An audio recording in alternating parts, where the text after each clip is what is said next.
Isang first-class menu na na-recover mula sa makasaysayang barkong Titanic ang ipinapa-auction ngayon sa halagang 70,000 pounds o 4.8 million pesos. Ilan sa mga pagkaing nasa naturang dinner menu ay oysters, beef, roast chicken at spring lamb. Makikita pa sa itaas ng menu ang petsa kung kailan ito inihanda sa mga first-class passenger, April 11, 1912. Makikita rin sa naturang menu ang naka-emboss na White Star Line flag, pero ang ilang letra rito ay mapapansing nabura na.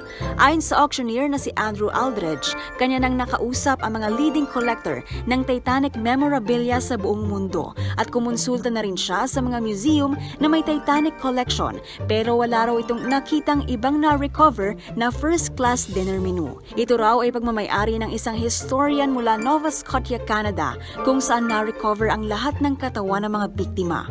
Samantala, ang iba pang auction items ay ang Swiss-made pocket watch na pagmamay-ari ng isa sa mga pasahero ng Titanic at isang deck blanket na ginamit umano sa pag-rescue sa mga pasahero. Kilala ang auctioneer sa pagbebenta ng mga memorabilia mula sa lumubog na barko.